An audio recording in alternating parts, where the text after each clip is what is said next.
Well, welcome. Let me take care of some business here and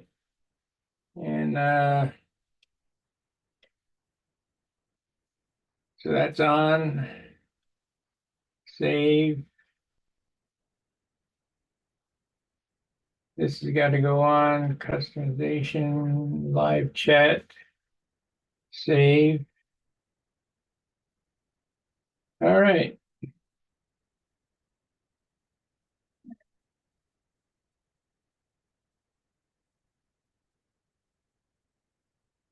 Okay.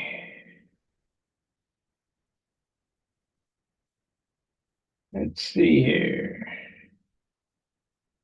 Hey, Tony.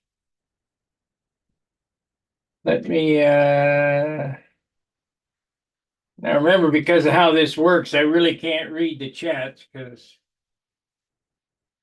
I don't have X-ray vision. All right. We're going to start finishing tonight already. I'm going to show you how to mix up my secret. I've told it many times, finishing formula. I got a quart jar here.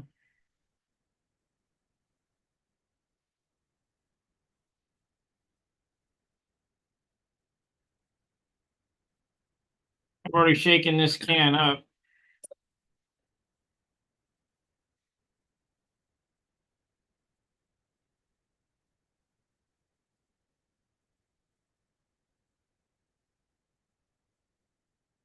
Tomorrow, I'm going to show you how to design and build an elevator stabilizer.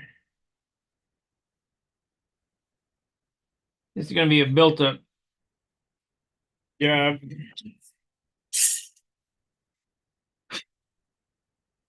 First thing we're going to do here is we're going to get some white out of here and pour it in this.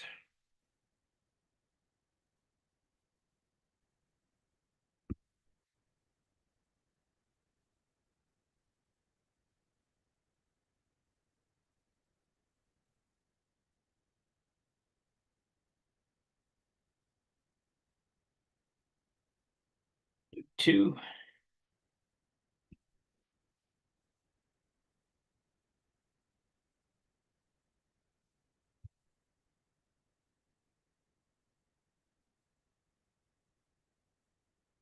We'll do two.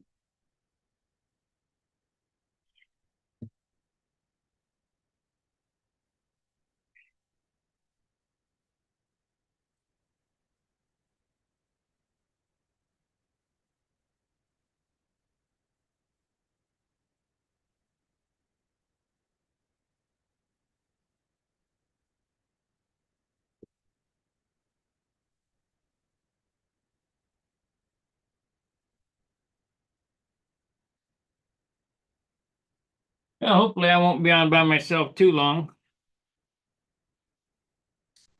Either that or everybody's watching the Jake Paul Mike Tyson fight, which I was gonna do, but I realized it ain't gonna be on for an hour or more. Got the undercards. I got it playing in the background. I think Tyson's gonna wipe him out. But you never know. Tyson's an old guy just like us.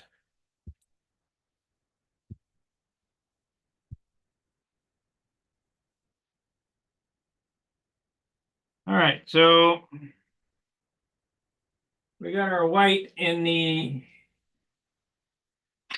substrate can there.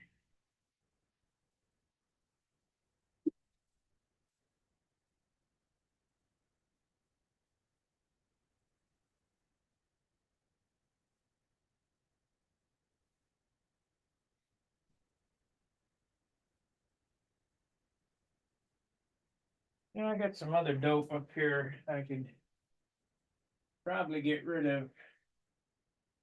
Let's see, we need this.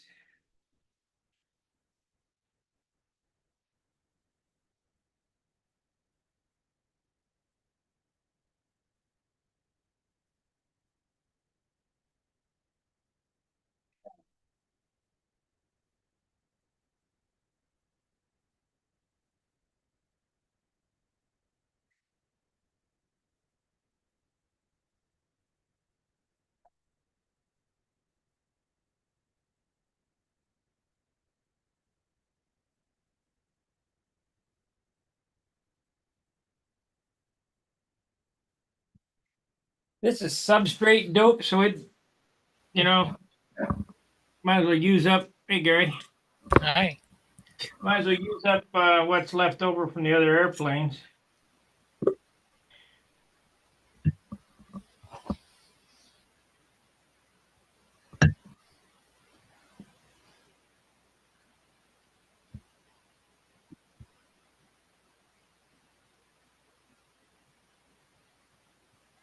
Don't have to worry about mixing product because I only use Randolph. So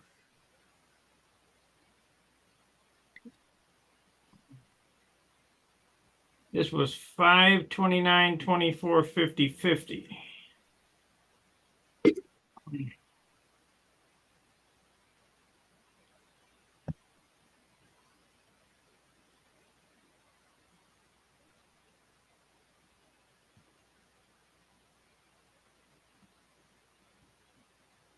So we got about a half a jar. Let's add a little more clear.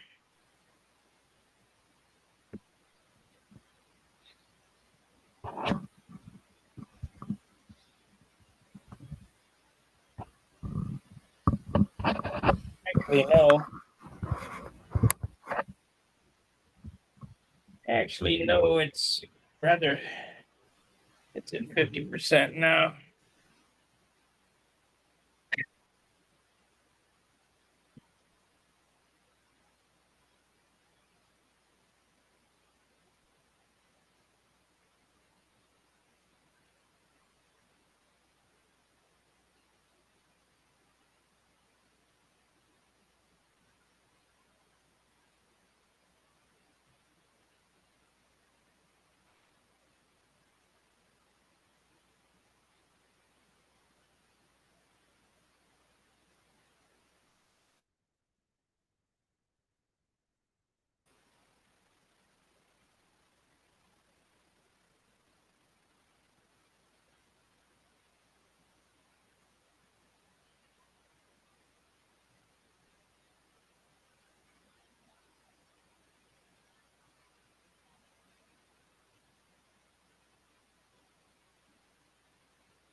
Okay.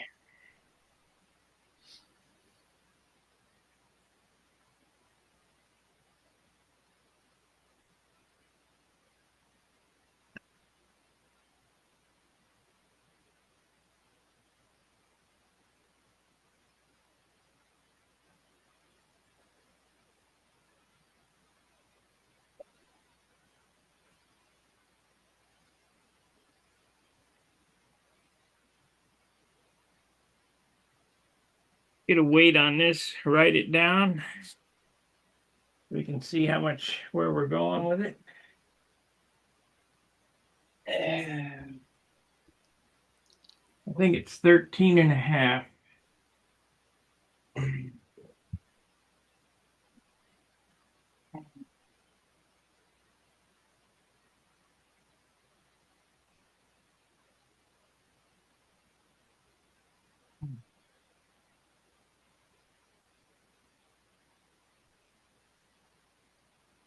Yep, 13 and a half. Let me write it down.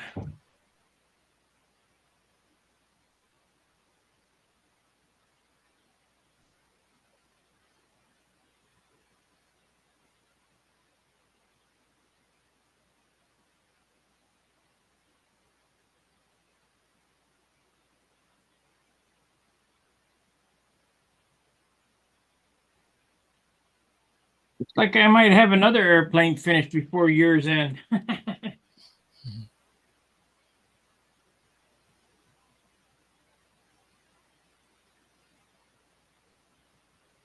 Then we can get back to the twister. Hey, there's Bob Hunt. Hey, Bob.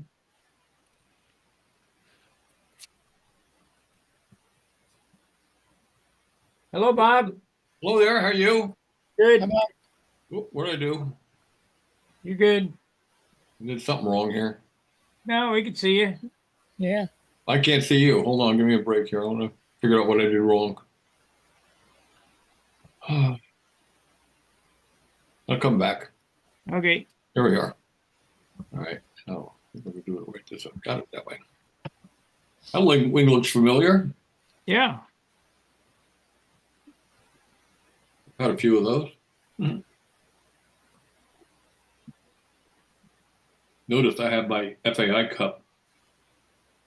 Cool. My FAI cup.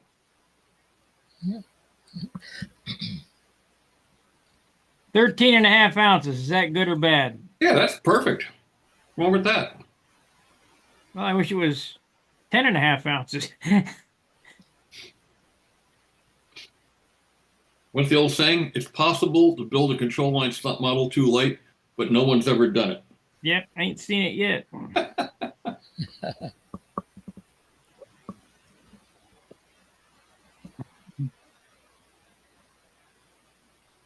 I figured I'd get the finish started on this, get the stuff drying before I build a stabilizer tomorrow. And keep things rolling. Tell me about something, Sparky. Have you ever accidentally built an airplane? I don't know. If anybody could do it, you could do it. They don't take long. You sit and work on them. And just think, oops, I didn't mean to build that one.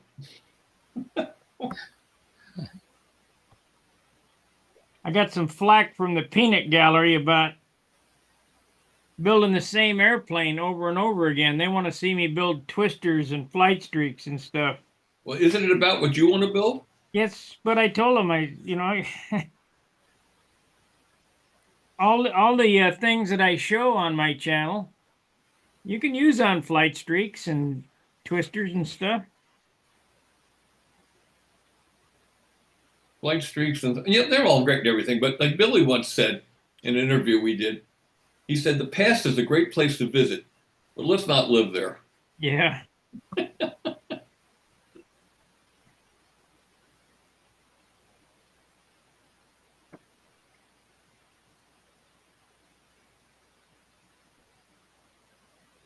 This wing came out pretty good.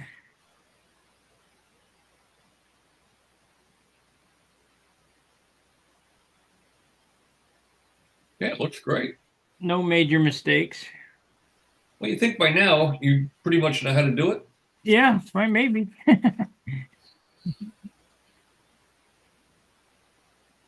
You know what? I when I put in my wingtip weight box, I do it a little different than everybody else. I build a box and sink it. Mm-hmm. And I've seen guys build a wingtip weight box and it's on the top. And then you ask them, well, what'd you do there? Oh, I meant to do it that way. Yeah, right. Yeah, give me a break. Jimmy Casale did that once. He tried to put one over on us. He put it in the top, and we got out the field. We said, "Oh," he said, "Well, it's easier. Put it in." And we looked at him, and then he just cracked up laughing.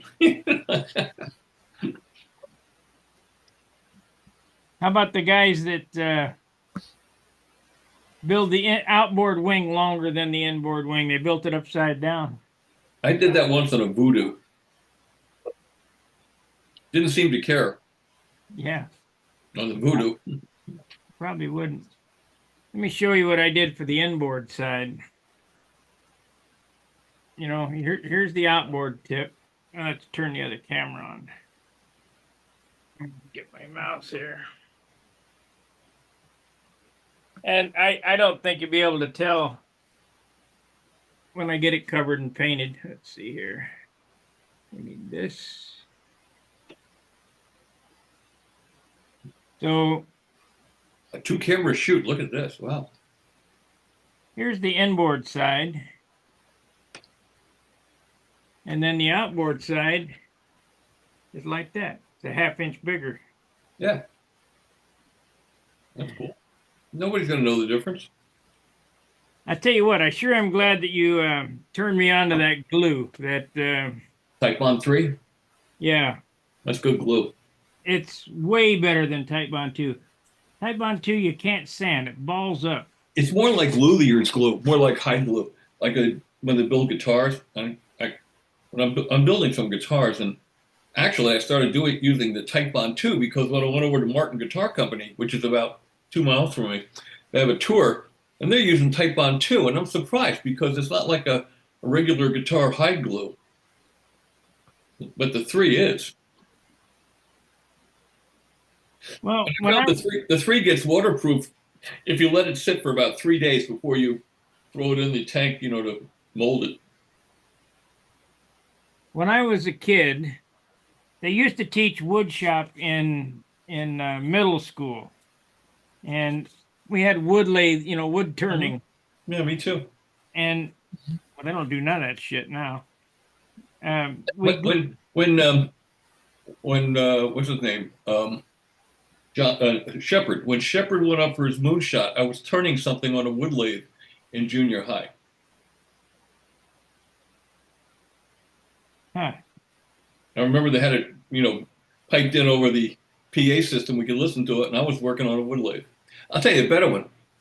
In 1961, we were living right up the road from Willow Grove, Pennsylvania, right from the National, about 5 miles there. And I was going to school. I was going to school with um, a kid whose father was the commanding officer of the Willow Grove Naval Air Station. And he knew I flew model airplanes. So we went to my parents and they said, "Can we use your son in advertising?" And they asked me, and I said, "Yeah, it's okay with me." So I was going to go on the Morgan in the Morning show. It's like Today's show nowadays or whatever. yeah, A big show in Philly, huge show, uh, Channel 2 or something, CBS. And so they came and got me in a staff car. I was like 12, 13. They got me in a staff car and drove me down to Philadelphia. And I had with me a Quicker with a Johnson 35. And they wanted me to start it on the soundstage. Now, they had no idea how loud a Johnson 35 was without a muffler, yeah. you know. So we get to the segment just before I'm supposed to go on, and they get me, there's a commercial on, and they get me set up on the soundstage. And at that age, I had no idea actually how to shut the thing off. I could get it started, but I wasn't quite too sure how to shut it off. So this would have been a really terrible thing. What happened was they were counting down to come back from commercial. They got down to three, two, and then they preempted the show. You know what they preempted it for? Moonshot or the Gus Grissom's Space Shot. yeah. Boy, am I glad I didn't have to start that Johnson on that soundstage. Well, in '69 when they landed on the moon, the reason, I mean, that was a pretty pivotal thing. I remember what I was flying and what I was doing. I had a Voodoo with a McCoy 35, and Vin Scully was announcing a Dodgers Giants game at Candlestick Park, and we were on the back patio. But that particular year, and you can't tell because my tattoos cover my arm, but a guy in wood shop took a 1-inch paddle blade after drilling in a piece of oak and got getting that thing smoking hot, took it out of there and took that bit and laid it on my arm. And he said, "Is that hot?" Man, it burned. It Wow. branded me. Wow. How long did it take him to get out of the hospital? It was terrible. I mean, but I remember things by model airplanes. Yeah, me too. Yeah. Hi, Kristen. How you doing, guy? I'm good. Nice to see you on the show. Yeah.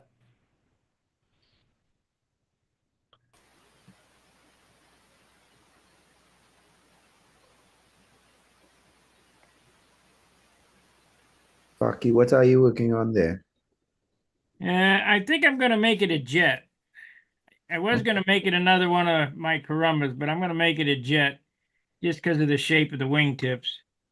Put the canopy up on the nose and maybe the tail like the Formula S or something. I don't know. This is I don't build from plans. I just kind of create as I go. Understood. We once had a contest. It was at my bachelor party, actually, in 1973. Gene Schaefer, Bill Simons, Bob Lampione, Rick Macaluso, all the East Coast stunt guys. We had a bachelor party. And what we did was we folded up a piece of paper into thirds or fourths. and we put a center line on the piece of paper before we folded it. And then the first group would come in and they'd do the nose. And then they wouldn't be able, the next group wouldn't be able to see what the first group did because they fold the paper back over. And then the second group would do the next section. And then the third group would do the tail. You wouldn't believe what a crazy airplane we designed. I think the nose looked like a jet, the back looked like a Nobler, you know. It's funny. Did you guys build it or not? No, it was just a party game. Yeah, see what control line stunt guys do at a bachelor party. We draw airplanes, you know. What a wild bunch of guys, huh? Yeah. When I was a kid, you know, X-15 and, well, X1 had long been done, but Yeah. X-15 was going. Mm-hmm. We had, you remember that tractor paper for printers? For what? The tractor paper, it had holes in it. Oh, yeah. Well, Ricky Seacard, a kid down the street, would get that tractor paper, and we'd get like a 20-foot long section of this tractor paper, and all the boys in the neighborhood who ended up flying model airplanes, but I have never seen any of them ever again. We'd all lay on the floor and we'd draw airplanes like a battle scene. Yeah. Flight was new back then. Now it's kind of, oh well, nobody pays attention to it. Except for that. Go ahead. Have you seen the trailers for this movie that's coming out on Christmas Day called A Complete Unknown? No. It's the Bob Dylan story, and Timothy Chalamet is in it, and the trailers are unbelievable. But I was listening to an interview with Dylan, and he was asked about, you know, how long he's been doing this. He said, "I've been doing this my whole life." He said, "This is all I ever wanted to do," and he said, "All the people that I really respect, they've been doing it their whole life too. It's all they ever wanted to do," and that's exactly what we're doing. Basically, we're lifer model airplane flyers. All the kids that I flew with, I don't know any of them. The only guys that I think, and my memory's not that good, is the Reynolds, Scott Reynolds and Bill Reynolds. Oh yeah, I know Scott. Well, those nice airplanes. He has cancer too. Anyway, I think they were the kids, the two boys that flew on Circle 3 at Whittier Narrows when I was there. Wow. I can't remember exactly. Do you remember the Collier family? No. Tom Collier and his father. They flew team stunt. Flew two in the Circle at one time. That does sound familiar now that I think about it. They were from Southern Cal.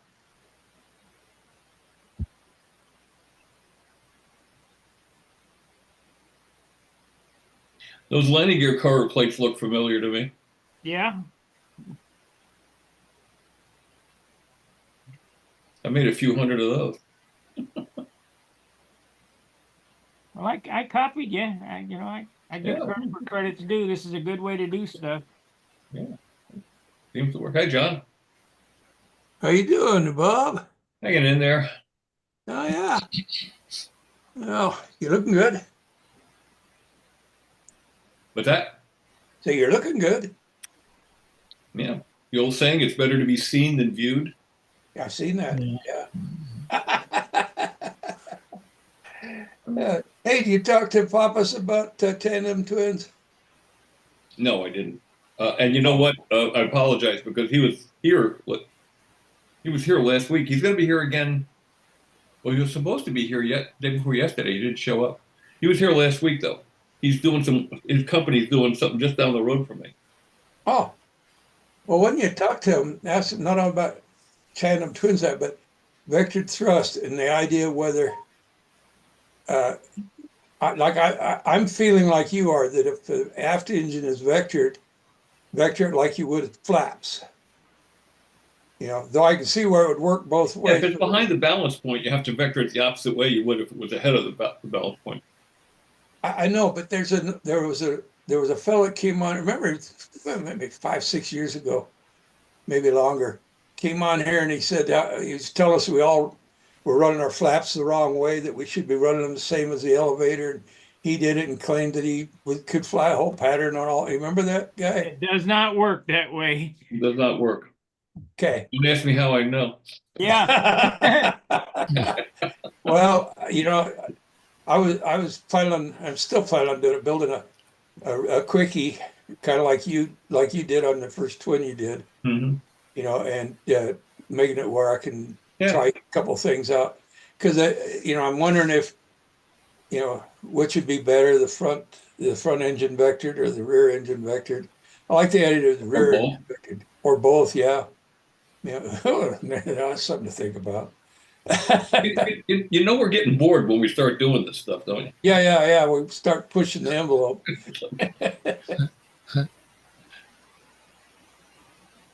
But anyway, so I've held up. It's like when God, you know, in St. Peter, we're at the end of creation. You know, they're getting bored, and so he says, "Why don't we take a, you know, we'll take a beaver and put the nose of a duck on it. We'll call it a platypus." You know, that's kind of how it is now. You know, you remind me of a story I heard just today. It was about this German Shepherd, a cat, and a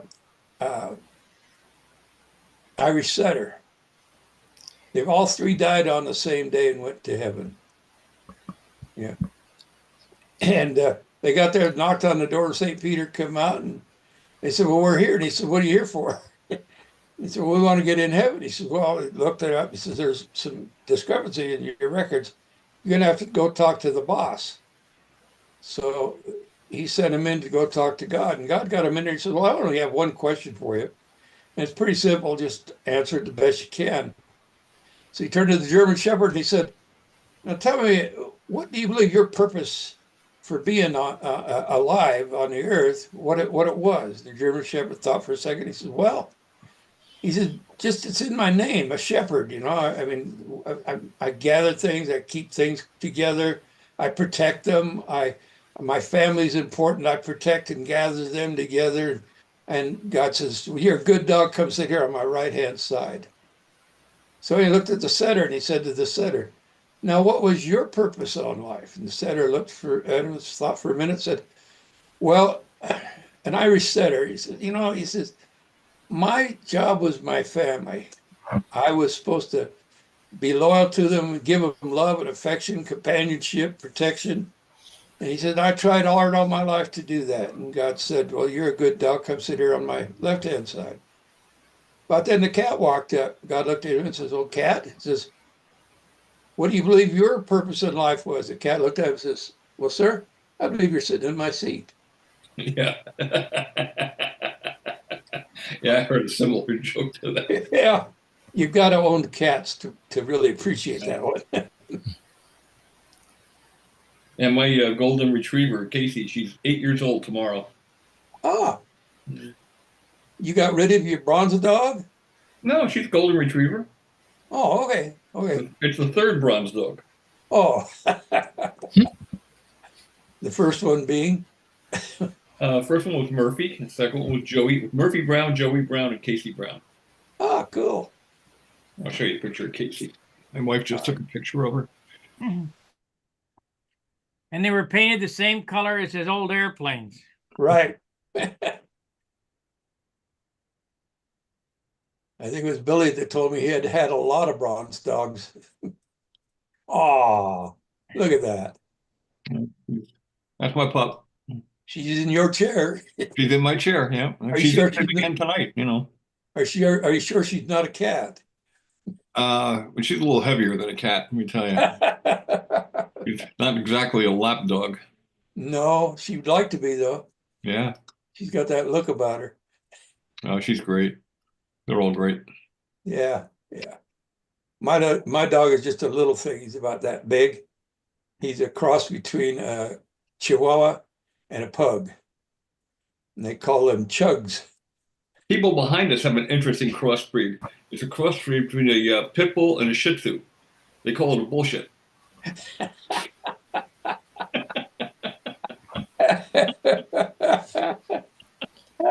Now I know what kind of dog not to buy. Tell me you're not going to use that. You're going to use that. Yeah, I will. I know Christian's going to use it. He's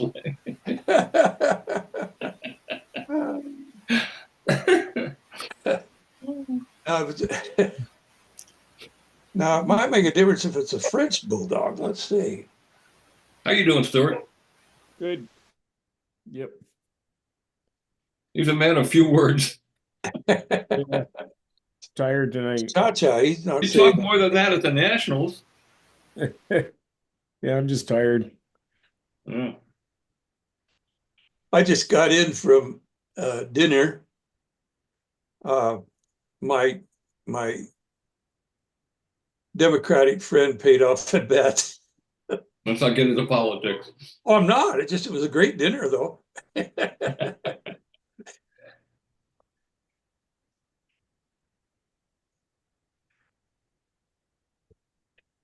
I haven't been in the shop all week. What's going on with you? You don't I've got okay? the back and leg problems that are really bothering me. Is it? Now, what do you attribute that back and leg problem to? Well, I broke my back in the service back in '68, and I've had problems ever since. But lately, it's been I've got stenosis, scoliosis, herniated discs, disintegrating discs. If you're going to win a lottery, that's not the one to win. To get all those together. You hit all the bases. Yeah, it's 4 aces. Oh, gee. Yeah, that's right. Oh, I got a question for Gary. Did you get that last email? Yep, got her. Was that the information, the kind of information you're looking for? Yeah, just something little thing. Yeah. Oh, okay. Are you doing the calendar? Yeah, just about ready to print them. And you can't see it, but here on my pegboard behind me, or my corkboard, I have all my months and all the calendars you did. We're all up here. Huh? 1, 2, 3, 4, 5, 6 of them. Well, I sent him a picture of my Sheik's Torino when it was brand new.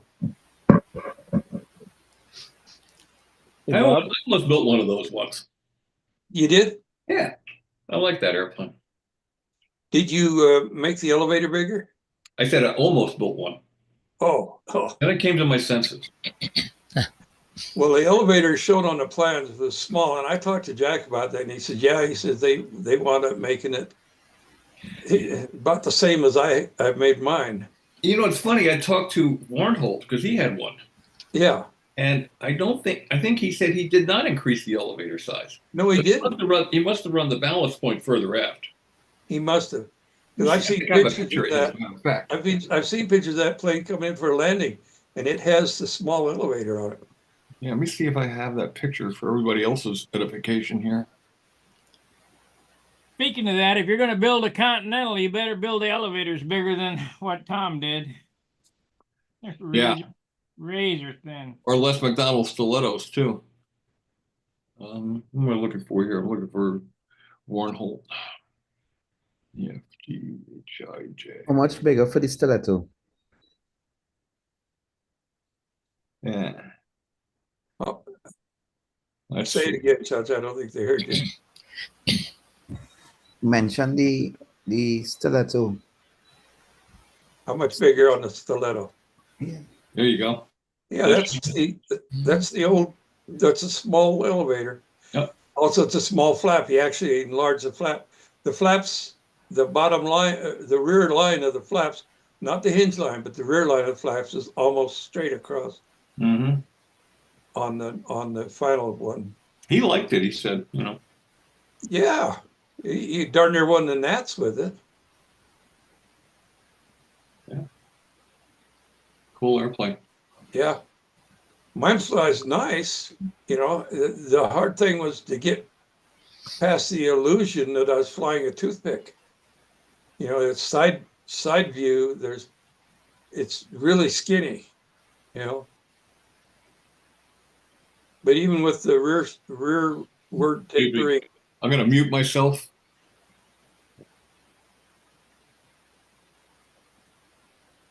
with the rearward tapering hinge line, Oh, boy.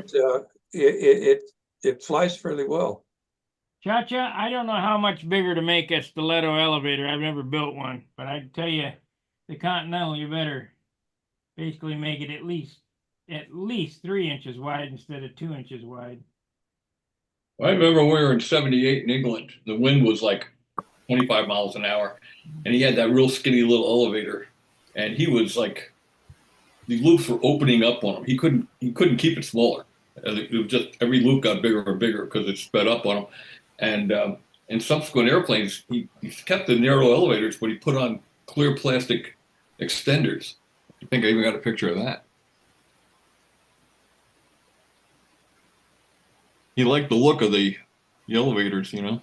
Mm-hmm. Let me see. Les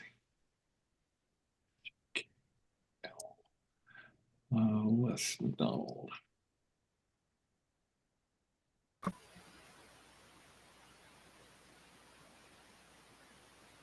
I think this one has. Yeah, it does. Let me just get this here. If you're looking for carbon veil, Bob. Yeah, I know that you. It's the right stuff. Yeah, I'll show it to you. It's the same. Yeah. I'm gonna Oh, yeah, order some from Frank. I see them on there. Yeah. See him on there? Yeah.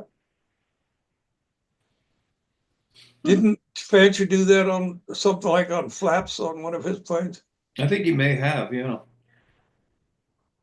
I mean, I got those gurney flaps on mine now, or whatever they're calling them, T-bars, and I extended them back quite a ways from the back of the elevator to give me more area and give me the effect of the T-bars. And boy, it works great. I have them on the Genesis, and it works great. That's interesting to know. Yeah, I don't have a picture of it though. There it is, Bob. Yeah, it's got no sizing in it. It doesn't feel like it. I mean, It looks like the right stuff. it's pretty stiff when it's all folded up, but there's about 50 layers there. Yeah. Well, yeah, I'm not using that anymore for covering on balsa wood wings. What I am using it for is test bed airplanes where I just cover over the foam using thin Titebond glue to put it on with, and that's all there is on the wing. But this seems to be the same as aerospace composite stuff. Yeah. As far as I can remember, I don't have any of that left. But Well, I gave some of that to Rick Campbell when we got back from the Nats. We went out to the Nats together, and he got back here. He was looking for some, so I gave him some, and he ordered some from Frank.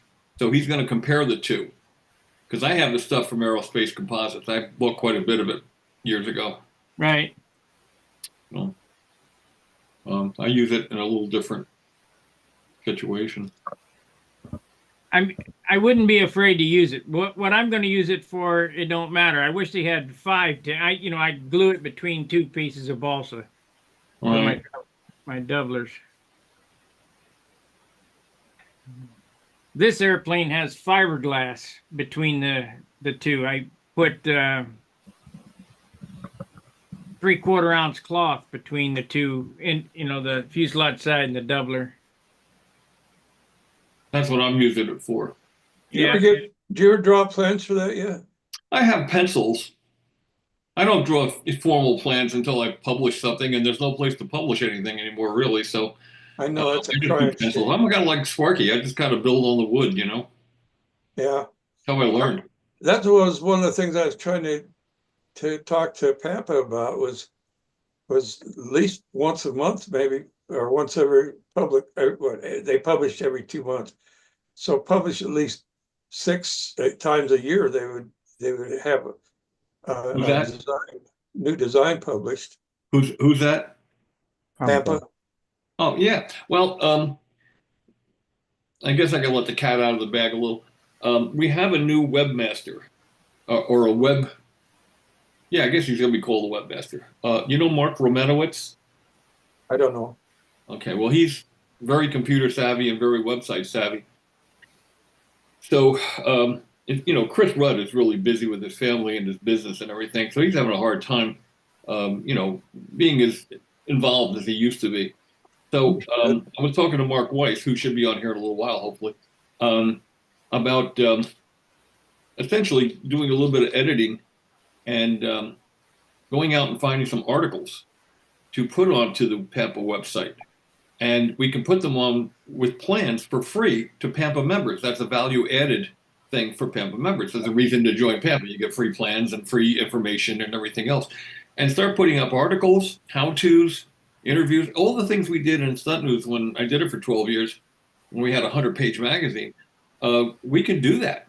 We can put, articles and, we can put articles and how-tos and interviews and all kinds of stuff up there. We just got to do it. Well, I am all in favor of that, and I'm really in favor of having someplace to publish drawings and designs, Mm-hmm. because we're missing out. A lot of people, like say, build it on the wood. That's fine. Yeah. But other people might like to build their designs. Yeah, but it's also nice to see articles and see airplanes. It was always Exactly. when I was the editor of Flying Models, we published I don't know how many control line stunt designs and combat airplanes and sport airplanes. Well, there was one probably at least every other month, but sometimes one every month for a while. Half of those were Jack Sheik's. That was before me. Well, I yeah. can tell you a story about that too. Don McGovern was the editor when Jack was in his heyday, and Don was not the most organized editor in the world, and he would forget about what going to go in the next magazine, and he'd get to the point where he didn't have anything to put in the magazine. So if you remember, he used to do these sailplanes and these amphibians or these seaplanes, but you never see a picture of the airplane. It was always a drawing of the airplane, like a three-dimensional drawing, and the plans. He never would actually build the airplane. He'd just do the plans and do a three-dimensional drawing and put it in the magazine. But the same thing with Jack Sheik's. He'd call up Jack and say, I have 4 pages I got to fill, and I need it next week. And Jack would build an airplane and send it in. Yeah. Well, Jack was my hero when I was younger.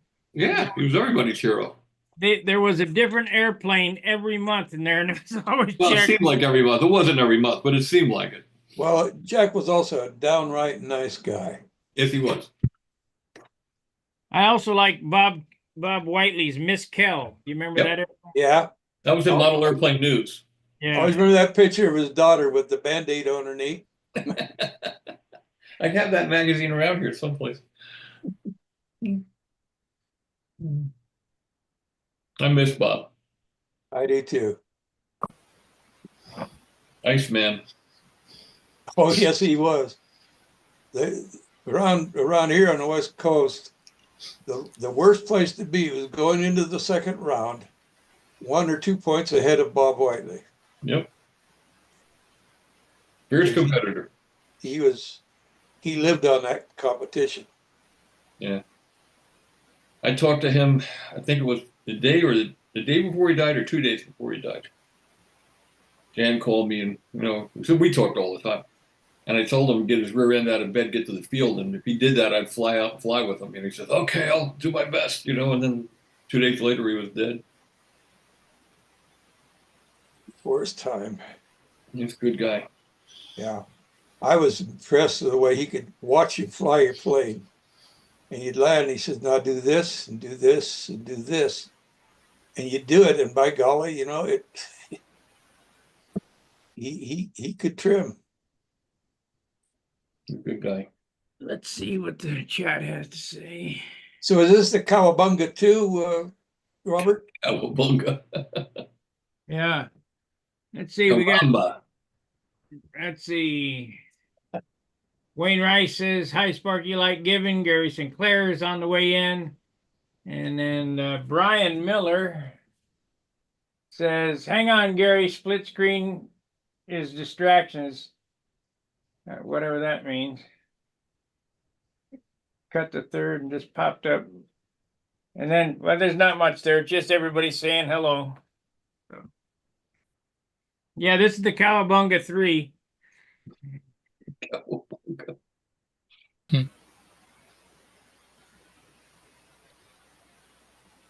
It's going to be full body, right? Yeah, I can see that. Oh, yeah. Because of the way that, somebody said to me, that looks like an SV. Well, yeah, right. SV-ish, just because of the wingtips. And then I thought about Vic Macaluso and his F-14 Tomcat, which is really an SV-11. Mm-hmm. I'm thinking I could make this a jet, and the wingtips would look right, you know. Mm-hmm.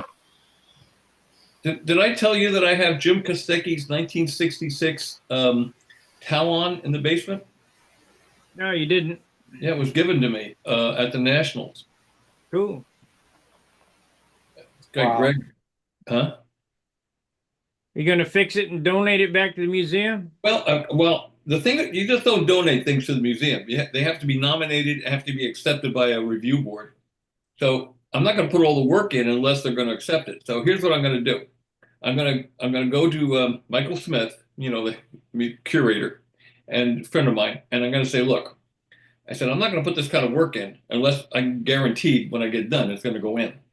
And I said the rationale for putting this airplane in is not that it won any major contests. It didn't. Maybe local contests, but not a nationals or anything.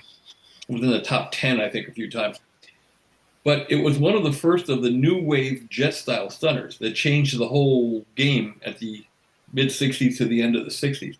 And I think for that reason alone, it should be in there. I mean, it's representative of the Novi series and the ultrasonic and the Fury and the Gunther's what was the name of his airplane? I forgot the name of his airplane.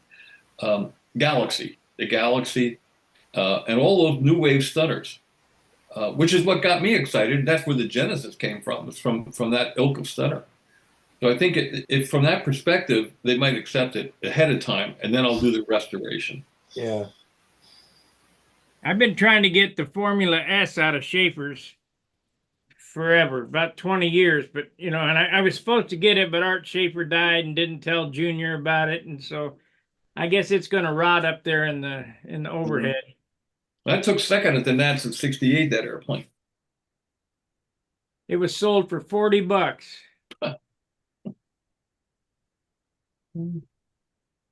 $40. Was it Bob Barron that used to donate his models to the college where they run it using for airfoil tests? I don't know, maybe. Uh, I don't think he You know, Bob donated. and I were from the same area. We flew against each other every week because we had contests every week. And Yeah, sometimes two contests on the same day in the same area. So you could fly your first flight at one contest, drive to the next one and fly your first flight. And the guys who flew at the first flight at one contest would drive to the other, you know, you'd pass each other, you know. yeah, So Bob, I used to fly against him all the time, the PA series and the before the humbugs, you know. yeah. That PA, the one I saw, it looked like it had a real tall trike gear on it and an upright engine. Spindly gear, no fairings on it. Yeah, A reversed Gialdini type rudders. yeah. I guess it flew well. Great. Upright Yeah. engine. Had an upright engine. Yep. It didn't look that good. It didn't trip my trigger, but you know, maybe because I didn't see it in person, you know. It did look, you know, all due respect to Bob, he wasn't the world's greatest aesthetic guy. He was a really good flyer, though. Yeah. I watched him flying at VSC, Yeah. his humbug there. Yeah, I judged that year. And I got to Yeah, fly the yeah. humbug afterwards. Yeah, I remember you being there. That was the guy flying the little Zilch or something? no, I flew Zilch the next year, but I was flying that oh come on. Everybody had one. Everybody used to have a memory, too. I know, isn't that something? Yeah, I'm just following your lead, Bob. You know. Oh, come on. That doesn't matter. I know. Anyway, I had the junior version of it. You know, remember you judged me on the flight. I was flying old time with it, and you come out. No, I wasn't flying old time with it. I was flying classic with it, and you got through judging me, and you walked up to me and said, "Well, congratulate you. It's the first time I ever saw that juniors, whatever it was, do the whole pattern." Oh. Was it your first time too? Yeah, that's why my score showed it. No, I had a Fox 15 on it. Wow. But was it a junior nobler or something? Or? It didn't have flaps. It had the tail like halfway back on the fuselage. It looked like it was in the wrong place. Think A about it. lieutenant? Was that a lieutenant? No, it was a profile. What? It was a profile. Hmm. It came out about the same time, around the time. Magician? Magician, there you go. Magician? Yeah. Junior magician. Mhm. And like I said, Fox 15 on it. I could never understand how those magicians, especially the bigger ones, flew with an 1/8-inch tail on them. The tail I was, know. it was crazy. Oh, I built an Excalibur, and he had an 1/8-inch tail on that. And I said, no, I can't do that. I put a 3/16 on Was that it. Mathis's airplane? Yeah. Mhm. That plane flies better than it should. I got one of them half built around here somewhere. Is it the one with the stringers on the leading edge? Yeah. Yeah. Well, they had two of them. You know, one had a fully sheeted leading edge. Right. The second one, the first one had the stringers. I'm sure the stringer one flew better. It did. The sheeted wing, or the C-tube wing, was not classic legal. That's and, right. And I know I had to talk to Walter Umland about it because he asked me about it. I said, no, it came out after, You know that the stringered Panther flew better than the Midwest fully sheeted Panther. Yep, that's that. What do they call them? They're not trips, but Yeah, they're turbulators. turbulators. Yeah, and Mathis was a free flight guy, Mm-hmm. so he understood them. Yeah. But for a Hershey bar wing, you know, thing flew much better than it should have oughta. I like constant chord wings. I think they fly better in the wind than tapered wings. Do you? I fully believe they do. Yeah. Look at the Chief. The Chief was one of the best one-flying airplanes that ever existed. Well, look at the Got a bunch Pathfinder. of Chiefs. Look at the Pathfinder. It's Huh? it's got a Hershey bar wing, and Yeah. it Well, takes, that wing that Sparky's working on there, that thinks it's a constant chord wing. And the reason is those are my airfoils, right, Sparky? Yeah. All right, because when we designed that, I didn't even know this. Dean Poppins pointed it out to me. I did this before trailing edge to lower the stick pressure in the wind. But he said, what you've done here, he said, you have the high point at the tips, at the quarter chord. Right, the high point at the quarter chord at the tip, and the high point at the quarter chord at the root. If you were to take a straight edge and line up the two tip high points at the quarter chord, it goes right through the quarter chord at the root. And the airplane thinks it's a constant chord airplane. wow. And that's one of the reasons it flies. I think the Crossfire is my best wind flying airplane. There is a difference in this wing, though, Bob. It's got a 1/2 inch more cord. I've added a 1/2 inch to the That's not trailing. going to hurt it. That's not going to hurt it.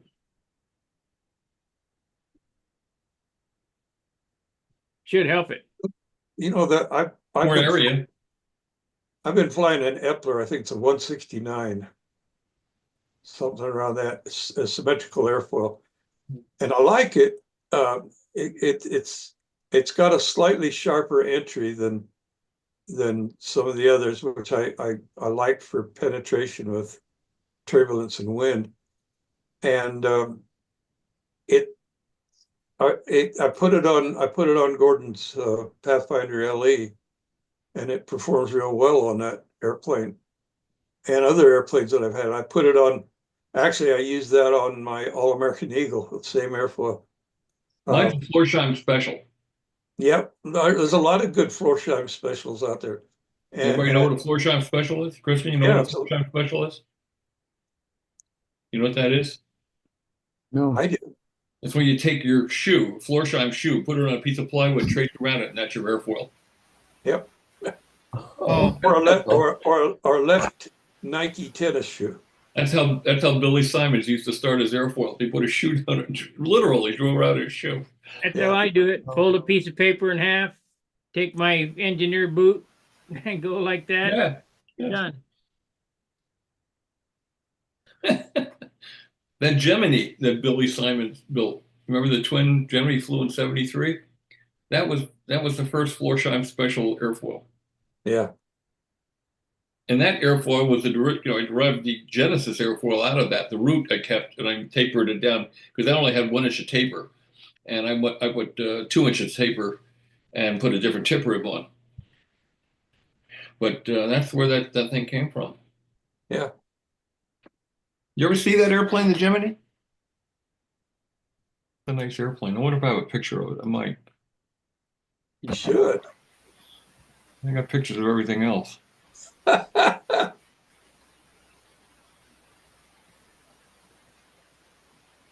Oh, Simons.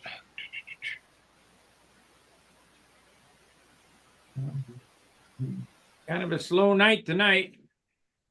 And, no, I don't have a picture of it. I thought I did have a picture. I don't have one here. Huh. Wait a minute. Let me look someplace else.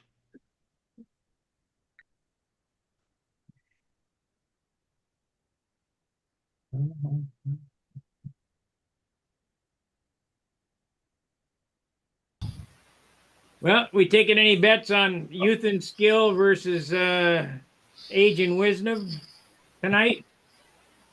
In what respect? There you go. There it is. Mike Tyson, that looks to me like an Olympic. That's a Gemini.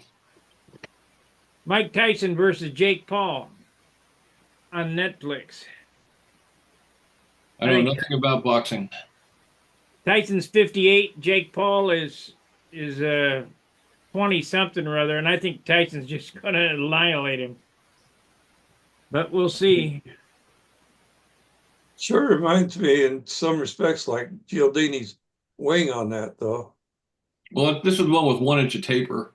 It was a 720 square inch foam wing, and it had a Tiger 46. It was a really good flag airplane. It took 4th at that national. That was '73 in Oshkosh. Right behind that, you can see the tail. That's Gene Schaefer's Genesis. Oh, Schaefer built a Genesis too. Hey Bob, Danny and I are working on a project, foam wing project. Yeah. We're gonna take 12K toe and geodesic rib on top of the foam, and then a spar from root to tip on both sides, and then just toe, just lay it in there, and then put it together, vacuum bag it, and after it's vacuum bag it, core it to 1/8 of an inch thick. Yeah, I've done similar things. That twin I've been flying, the Wildfire, is done similar to that, except it doesn't have the toe, but it's got the reverse composite construction, and then cored out to about 1/8 of an inch. So I think that toe, it gets harder than hell. I think that toe should, really support everything. Only thing you got to be careful of, make sure you have something that prevents racking between the top and bottom. And, you need some kind of a shear web between the top and bottom. It'll be triple cord, but it'll be cord 1/8 of an inch. Yeah, coring's not what I'm talking about. I'm talking about a shear web. Leave a foam spar to support the airfoil and put either a full depth spar in it or a shear web every so often, prevent racking. If you know what racking is, it's Right. If you're doing an inside turn, the top of the wing's in compression and the bottom's in tensile, Right.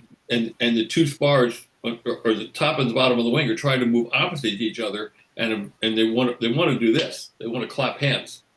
So if you put a shear web in there so they can't move, then you can use almost anything.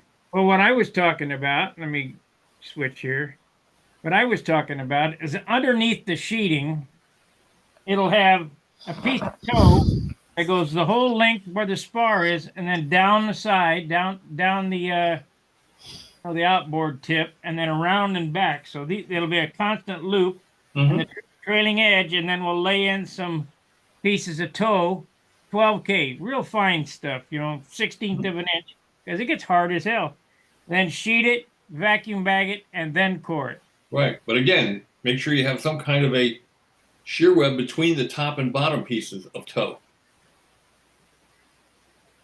You don't think that this piece of loop of tow constant would Well, stop it from racking? No, because again, you're still going to have the movement of opposition, you know, and compression and tensile.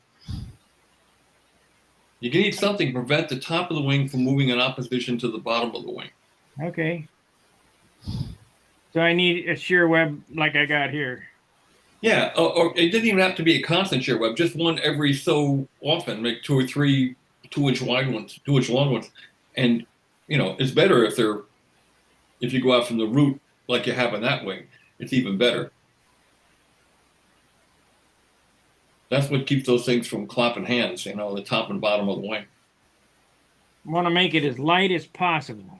Yeah.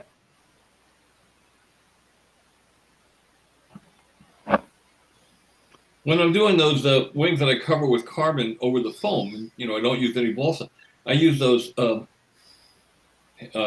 by 1/8 by 3/8 basswood strips that are inset into the wing top and bottom.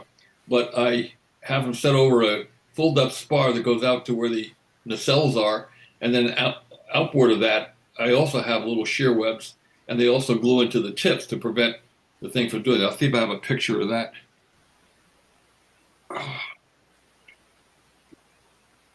Might take me a minute to find that one though.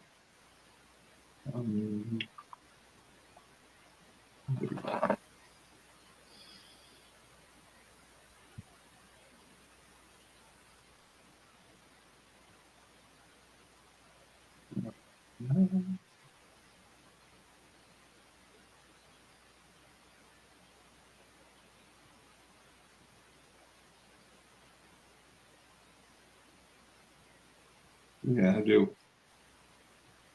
All right.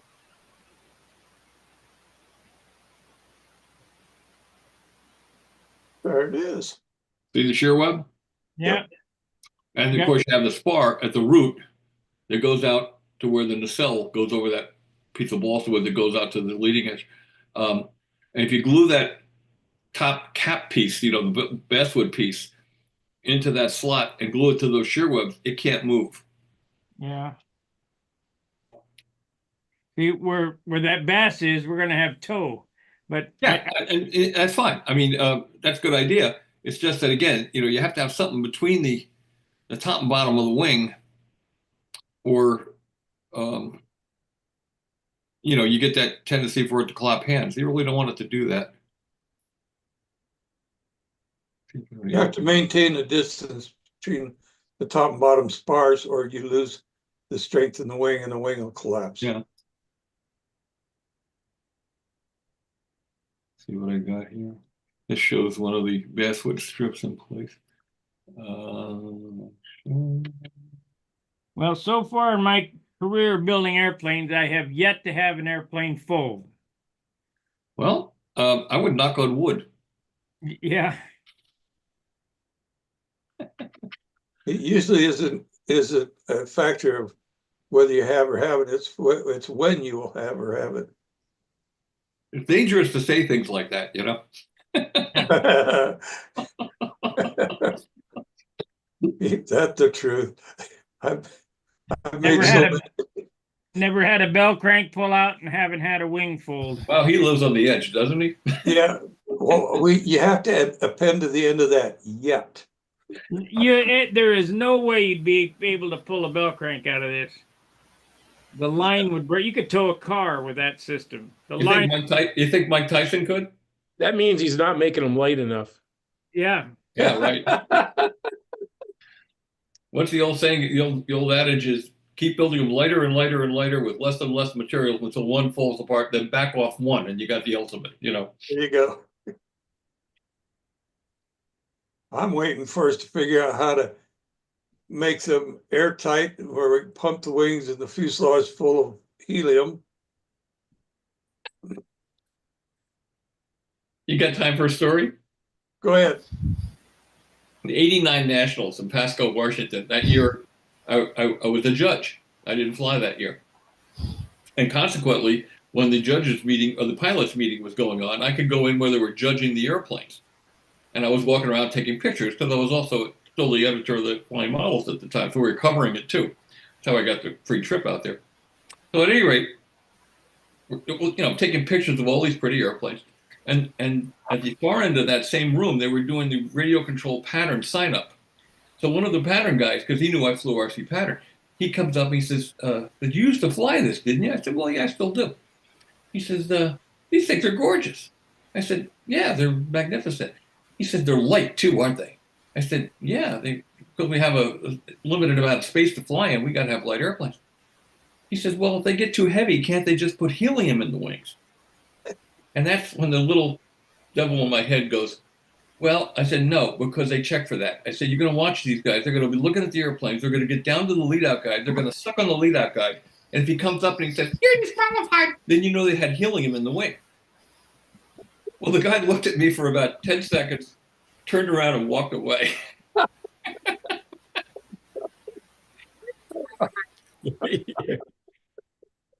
He wasn't sure if he understood or Oh, that's funny. And I haven't been able to go back to the RC pattern line since. I was gonna say, did they disbar you? I'm actually going to fly some RC again because with my back and legs, I can do that. Yeah, But the stunt, when I go out with Robbie now, he did 6 or 8 flights to my 2 or 3. yeah. Uh, You know, Bob, I live out in the middle of the dang desert here. Okay, I mean, we've got a little municipal airport 7 or 8 miles away from me. That maybe might have 3 or 4 airplanes land there a week, and the closest large airport, there's one in St. George, that's about 180 miles away. And there's of course the Salt Lake International, that's 150 miles away. And for me to fly, we don't have a club, so for me to fly RC, I've got to have all that darn transponder stuff in that plane. well, Because unless the club you belong to has FRIA status. well, I If you know, have but FRIA we don't status, have you a don't have club. to have the transponder. We don't have a club. That's the Yeah, problem. if you have the FRIA status as a community-based group, which is a club, then you can an AMA, certified community-based group. Then you can apply for and hopefully get FRIA status. I forgot what it stands for, but it means you don't have to have the transponder. But if you go Yeah, anywhere else, you do have to have it. right. Well, They've yeah, ruined I it for understand. everybody. What's that? They've ruined it for everybody. And that drone, including the drones and the AMA, ruined it for everybody. Yep. Yep, yep. And Gary's out. Well, he's been out for 10, 15 minutes. Has anybody ever figured out what the record is? How long he stayed awake at the beginning of the program? I don't think we made mention or notice of that, but you know that we could have a pool. We could set up a pool on this. We could maybe do like a little lottery, Yeah, You yeah. know, I turned the moderator over to him. At 9 o'clock when I shut this off, we turned the moderator over to Gary. You turn it off on Friday night and he's still there on Monday. Yeah. Oh, poor Gary. It's funny. Well, there's some pictures I want to show you. Yeah, man. I don't know if you can identify some of the airplanes. It's from Trinidad and Tobago in the 60s. Let me see. You're too young to remember when Billy Weirwich and Les McDonald and Jim Martin came down to Trinidad. Look at that. It looks like a modified Chief, doesn't it? It does, yeah. That's a The Chief rudder. wing. That's for sure a Chief wing and a Chief tail. Yeah. That's a Panther. That looks like a Vico Mustang there. And a Vico Mustang, or it might be a Kenheim Mustang, but I think it's a Vico. That is a Zilch expendable. Is it, or is it a modified? No, it's a Zilch expendable. It's not a Chief. Oh, wait a minute, it's got flaps. So no, it's not a Zilch expendable. It's a Chief then, modified Chief. Probably a Chief, yeah. Look at the rudder. Yep, it's a Chief. Yep, the rudder is a Chief. Panther. That's the Panther. Look how thin that wing is. Yeah. Huh? Look at that. I used to have a couple of Mustangs. That's a Thunderbird. Yep. The old hooded Thunderbird Upright, one. upright Thunderbird. Yeah. Yep. Thunderbird. It's Okay. first. That's the first modern stunt ship I ever saw. And Trinidad, let's see. I think this is what you were speaking about Look at just this. now. Look at this. Wow. So this is Les and McDonald yeah. and I trying was to, supposed to go on that trip. I know. The Tropic Air. Looks like Les is getting all the women. What's new?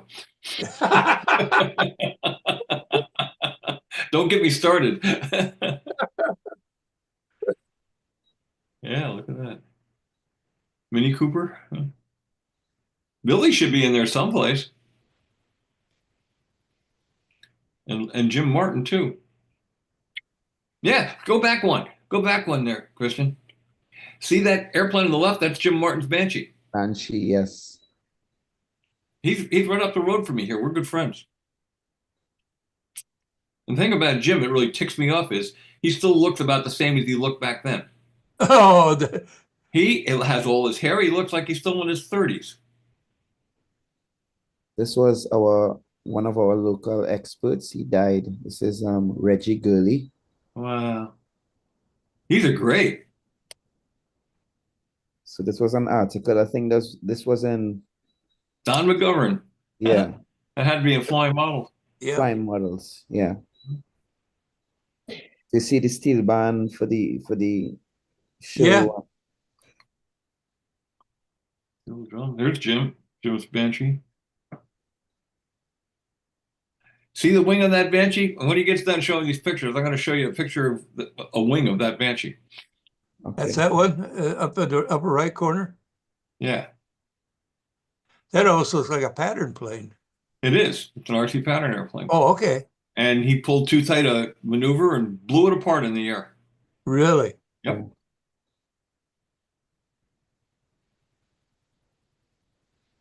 Yeah, there's Billy. Go back one. Go back one. Here's Billy. Yep. Yep. That's him. One. Wow, these are great. This is less There you again. go. That's with the 35 size Genesis. Correct. The Stiletto 35, yeah. I mean, it's yeah, stiletto. Yeah, I'm sorry. The- Freudian slip. This is That this looks like Gialdini's design. Yeah. You know, what is that? I don't know you what- see USA one? No. No, it's No. not a USA one. It seems local because I'm seeing our flag here. The wingtips will look a little bit like a Pathfinder, doesn't it? Yeah, a little bit like that. Long before the Pathfinder. You know, it resembles the this Avenger 35 a bit. Mm-hmm. The I-beam. Mm-hmm. Wow. Wow, wow, wow, wow. What I want to know is how many ways can we put the wing, fuselage, and tail together and make it not look like a Nobler? This is Ivan Christensen, I think. Yeah. He's a Mr. good friend of mine. Gus. He came down to visit me not too long back. He flew into the airport just up the road from my house. It's one of our local guys with his airplane. Mm-hmm. Looks like one of Combat guys. yeah, what airplane is that? Like something Terry Prather would make or something. That's a Skylark. Yes, it looks like that. Yeah, it does look like that. Wow. Wow. That had to be one heck of a meet. Well, what kind of it wasn't a contest, was it? It was like a demo? It was a show. It was a model aircraft show. So I Yeah. think the guy, one of the pioneers of model aviation in Trinidad, he was a pilot for a local airline. Yeah. So he got them to sponsor the show. And he brought different people, Jim Martin, Ivan, Nick Zeroli, Bill Harwich Woolwich, and McDonald and Les McDonald, somebody else. Billy Weirwood was there. Yeah. E-25. Zaroli died, didn't he? Zeroli? I don't think so. I think Bill is somewhere here. Yeah. And Billy. Well, that's Look at them hairdos. You guys look like ragamuffins. kind of what Billy looks like right now. Yeah. Well, the last picture I got of me and Billy, it's right there. I'll show you in a second here. He looks like an engineer. Yeah.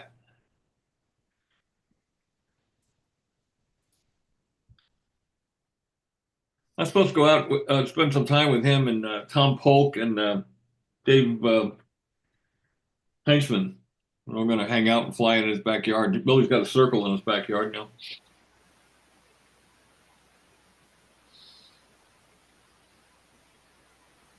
Yeah. I have a Juno kit sitting down there for the longest while. That's pretty good. Yeah. Dig those pants that McDonald has on. I'll have to bust his chops about that. Black socks. Everybody wore white socks in those days. What's That's funny. Those are great, Christian. Those are wonderful. I love it. Let me see if I can find that picture I was telling you about of Billy. And it'll take me a minute here probably to find this. So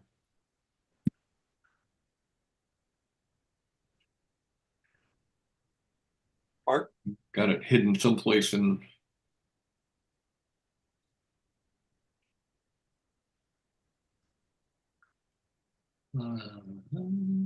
The picture I got is not on disc. It's it's a regular photograph.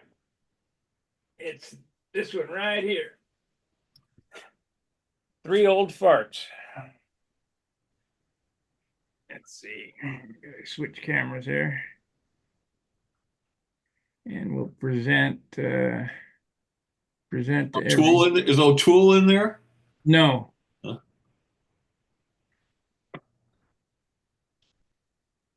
It's Billy on the left. You and who's the Yeah. other guy on the left?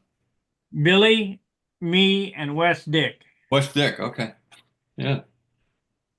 A really old fart. Yeah. He's still Here- flying though. Here's Billy in Trinidad at one of the parties, and look what he's sitting on. Oh my gosh. Notice the That's in wing? Trinidad? That's the Banshee wing he's sitting on. In Trinidad. Yeah, it's in Trinidad. I need I need a picture. Billy was a party animal. Got his ice cream pants on. A piece of work. Of course, the choice was either ice cream pants or plaid. Yeah. I'll be right back, guys. Them Funny plaid days. pants were a standout. I have a picture here in that same group of pictures. Let's see if I can find it. Of Jim Martin, not that long back. I took some pictures of him. Now, do I have a picture of him holding the airplane? Yeah. I think I'm gonna have to turn it though. Let's see.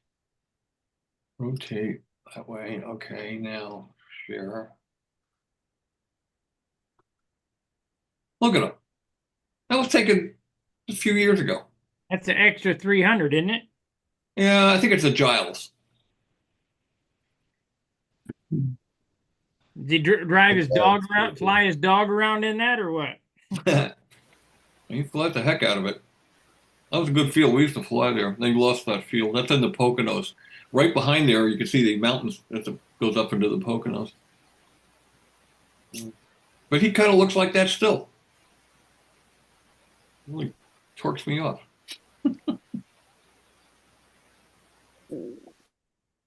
I'm surprised we haven't seen Phil Bailey tonight. He's usually one of the first ones in. Hmm.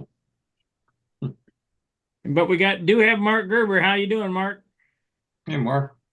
Good, good. Hi, everybody. Hey, Bob, I got something to show you. Yeah, man. See if I can find Let it. me get back to where I was here. Look at that. That's the Bearcat before I went to Las Vegas. Actually, a week or two before I went to Las Vegas. And I glued the stabilizer and the vertical fin on it. And I'm starting to make shells. I made shells this There you week. go. As Bob Hunt Wow. taught me how with his video. Wow. So there I've got the 3 pieces of wood glued together edge to edge with all the weights on them to hold them overnight. Yeah. And there they are. Yeah. Is that your mold buck on the left? Yes, Well, that That's thing's one. shiny. What do you got on it? dope.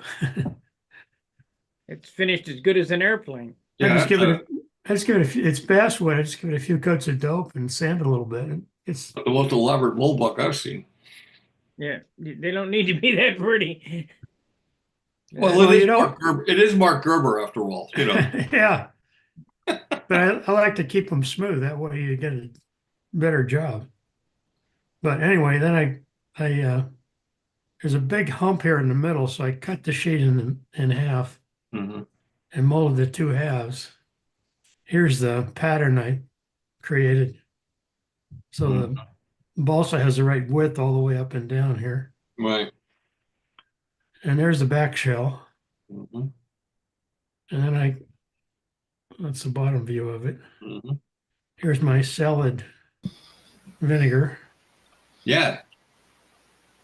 Where'd you get that idea? from you. You know where I got it from? No. Kirk Mullinex. Okay. God bless his soul, he's gone. But you know where he got it from? Sparky will remember this name, and maybe some of the other old timers here will too. Got it from Sal Taby. Okay. He was a very famous free flight guy from the West Coast. Yeah. Yeah. You guys are using salad vinegar? Apple cider vinegar. Oh, What do you do with it? And the only problem is, when you're done, your airplane smells like a salad. No, it the doesn't. problem is, Charlie Reeves and I had a discussion about this, is that it breaks the lignin down in the wood. So That's ammonia. ah, Ammonia breaks down the fibers of the wood, but the apple cider vinegar doesn't. And that's what the free flight guys are using for molding all those tubes and things that they use on their airplanes. well, Is I that now the have the typical steam wood? box, and that seems to work with just steam, you know? Yep, I got one too. A Rockler, did you get the Rockler one? Yes, and then I built the box. Yeah, so did I. What's the vinegar do? Soften Yeah, it? Or- cider vinegar eases the grain so it stretches better and it won't crack. It relaxes the grain. You know, what I do is I take this sheet when I have it cut to the right size like this, and I take a brush and I dip it in the vinegar and brush it onto the outside of the balsa. And that swells up, and so it starts to curve by itself before you even start to bend it. Yeah. Yeah. I And love that's- those mold bucks. They're beautiful mold bucks. Let's Yeah, see, they the back half, and then here's the whole thing put together in glue. Do you like when you take your garbage out, do you like organize it in the can? No, if you could see the rest of my workshop, you wouldn't. And here's the bottom part. I put a little carbon fiber ribbon in here to reinforce the joint. Joint? Mm-hmm. And here's the seam Mm-hmm. after a little bit of sanding. Yeah. And That here's one the you had bottom. a Brodax last year was really pretty. What's that? So that Bearcat you had out of Brodax last year was Well, I'm really pretty. building another one here, so this is the Yeah, I see. same airplane. Getting used out of those lost foam cradle sets, are you? Oh yeah, I mean, the best thing is you built these things with the lost foam and the molds for the shells and keep the parts. And then if you have a problem, like I did, and you need to build another one, Yeah. it's going a lot faster because I don't have to make the mold and I don't have Amazing, to. isn't it, how fast you can build an airplane now? Well, I don't know how fast it goes, but it's a lot faster than it did last time. I'll tell you what's Anyway, really super nice about this lost foam system. Let's say that I break this rib right here, or whatever, you break apart. You can go over to the cradle, grab that station, and build one, and it fits perfectly right in there. I love that. Yeah. well, what I did is I had the whole thing in CAD. I sent Bob the airfoil printouts, and he created the lost foam. Then I had all the ribs laser cut, and they dropped right in. That's Yeah. cheating. It is cheating, yeah. Anyway, here's the bottom part of it, the Yeah. bottom shell, and it doesn't go the whole way because the front part here is the engine Oh. cowling and removable part. So what do you got on those skins? Because they got a shine on it. Which skins? This? Yeah, The balsa? it's got a shine on it. No, nothing really. A little bit of sanding, but not much. Was that 3/32? Yeah, all the way around. And there's the bottom part of it. I got a couple wrinkles. I got one right here, but this is right where I'm going to cut it out anyway for the Right, canopy. air vent. Oh, air vent, okay. Yeah, the canopy gets cut out of the top part, Oh, okay. but same thing there. There's a couple of blemishes here at the top of the ridge where the canopy's going to go. So I'm cut that out anyway when I put it after I put it on the fuselage. Hmm. So anyway, that's where I am right now. That's beautiful. Yeah, you do a good job, man. So You always do a good job. it's been a fun week. So it'll be at Brodax, right? Well, I don't know. I'm not going to go to Brodax next summer. But Oh, bummer. How come? oh, my son scheduled a cruise to Alaska for the whole family. And he's not a model airplane guy, so he doesn't know about things like Brodax and VSC. But anyway, I don't know if it'll be ready for Brodax if I were to go there, but Oh, it should be getting pretty far done by next summer. good. So anyway, thanks to Bob for all his education here. Well, you took it and ran with it, so it's always interesting to me how people can take information and then take it another level and then pass it along, and somebody else takes it to another level. That's really the best part about this hobby is the paying it forward thing. I like Yep. that. Speak of the devil, here he comes. All right.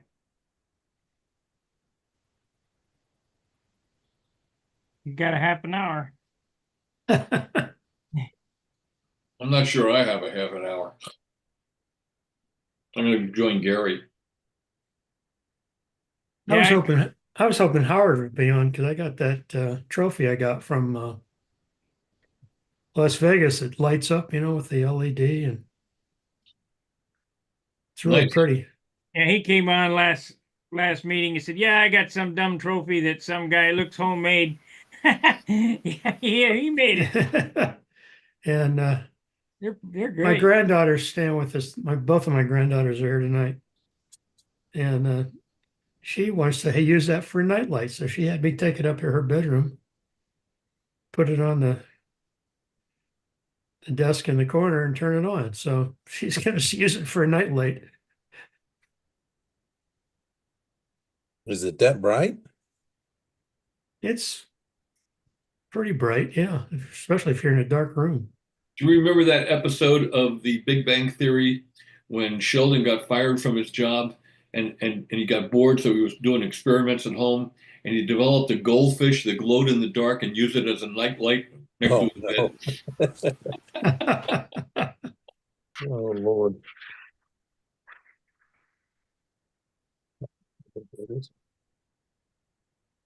Mhm.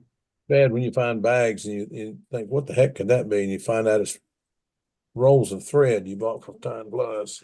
Oh well. Hmm. Sparky, you are coming right along on that wing. Yeah, it's about 2 weeks old, I guess. Haven't worked on it. If you're not proud every time you see one of those, I don't know why not. That's built with your method. You came up with that. No, this is the lost foam method. Well, Bob came up with that. Oh yeah. I thought you're talking to me. I didn't come up with it. No. I remember the night that I came up with that. Dean Pappas and I have been talking about some way of doing something similar, and I've been thinking about it. It was like I was working on somebody else's wing. It was about 9 o'clock at night. This was in 1990, and it hit me how to do it. And I put away the wing I was working on, got out a chunk of foam, and started cutting the Tucker Special wing, the one I used at Tucson. I built it overnight. I had it done the next morning. I didn't get any sleep. Put it in the car, drove 30 miles to Carson's Publications, to Flying Models, to show my associate editor. And my boss, Cal Carstens, walks in the room and he says, "What's this?" He picks it up and puts his fingers right through the leading edge. Oh Lord. Oh Lord. I had to patch it up. And years later, when the finish started to shrink, because that was the dope finish, you could see the patch in the leading edge. Uh. And the way he apologized, instead of calling me Hunt for the next 2 weeks, he called me Bob.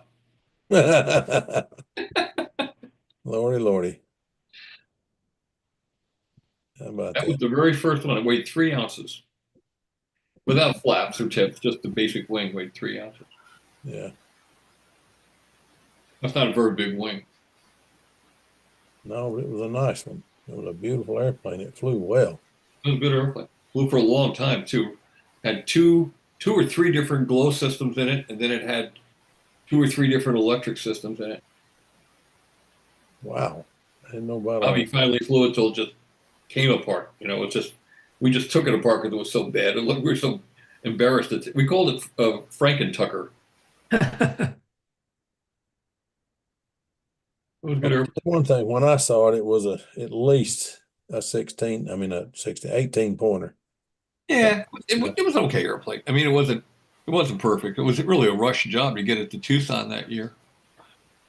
Yeah, but your rush jobs are better than most people's take their time. I I remember. appreciate that, but if you looked at that close, it was okay. It wasn't Yeah, great. well, I looked at the other one that was a rush job. The little, I forgot the name of it. 50. Oh, the Frisky Pete. Frisky Pete. Yeah. Yeah. That thing was still drying. I mean, he was still trying to get it to gas off. And he went out and flew it. That's right. That's literally true. Within the airplane, we put it in a box and put it in, and flew out. And I swear I could smell the Emron curing in the airplane. That thing was he flew it so fast that the judges just couldn't find any errors in it because it went through the maneuvers so fast. Yeah, and then when the motor shut off, it glided like a set of keys. Yeah. It was cool though. That was the Tucker. It had a Weber 28 in it. I always thought that was Ted Fancher's. No, that's fun. Oh, We had 3 of them there that year, actually. Let's see if I can find those. Frank McMillan had one, I had one, and Jim Armour had one. yeah, Jim flew his for a long time. Yeah. Of course, he built gorgeous airplanes. Well, you do too. Let's see if I can find that one now. In here? No, I don't think it's in there. Hold on. Jim was a guy that I thought was pretty interesting because everybody told me that he was so standoffish, and I went over and was looking at his airplane. Armour? Yeah, and I was standing there with a 35 millimeter camera, and I was looking at it, and I wanted to get a picture of the bottom of it. He walked up and he says, "It's not gonna bite you." I said, "Well, no, sir, but," he says, "Pick it up. If you want to see the bottom of it, pick it up." Did you ever hear him play guitar? Yeah, one time. I did. Wow, he's a good guitar player. Phenomenal guitar player. Go ahead. Yeah. But I remember to nationals when Billy and I think Jim was in that group, and about 4 of them down at the campground. got into it and started playing. I think it was the campground. God, I ain't got the memory you got, Bob. But anyway, I remember there's about 5 or 6 of you got together and started having a guitar jam session. And we were all saying, where the heck is the drummer? We need a drummer. We've had a lot of jam sessions at National, I'll tell you that. Well, I'm telling you. Trying to find, here it is. Maybe this is it. I know I have a picture. I think it is in this group here. Let me see if I can find it. You know, Billy was a sessions guitar player, Yes. Yeah. Billy was a professional guitar player. and Bob could hold his own with him. That was well, you weren't doing too bad. I mean, you weren't equal to him, but you were. appreciate that, but you know, Billy was really good. Oh, Billy still is really good, probably. He's a Well, he's lost a step because the horses have banged him up so bad. You know, he has horses and stable and broke his fingers and everything. There's a picture from that VSC. I think that was '93. yeah. I think I was there that year. I was there. Jim's airplane. Frank McMillan, and the guy on the left is Jim Boss. Armour. Huh? Jim Armour. Yep. almost remind me of Larry Fruit. Very nice guy. Dressed very neatly. Just was really. He was always. He Super reminded class me act. of Giardini. Super class act. Yeah, he reminded me of Giardini. He was always just everything just so. I have another picture. I think I showed this last week, but just in case, let's see if I can find it. Jim Armour. Very special. Yeah, here we are.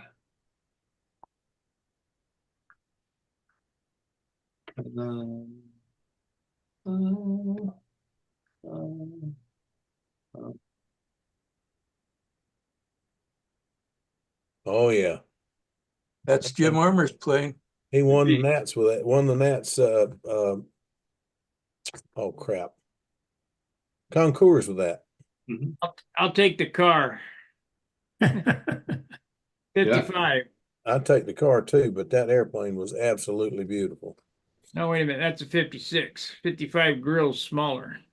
No, that's a 55. It says so right on the grill, right underneath, right above the. That's a double nickel right there. Yeah, I remember. I know it's a 55 because I had a 56 and a 57. So Yeah, I had a 57. You can tell by the wheel wells too. yeah, I had a 57 two-door business sedan, the light one, you know, with the bar. You had a post. Yeah, Good car, fast. yeah. Let's see. I think I have a picture of Jim with the airplane here.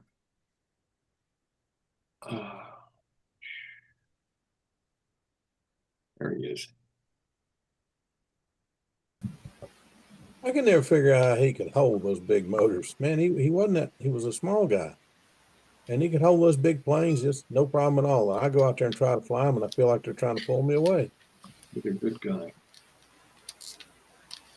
Well, good people.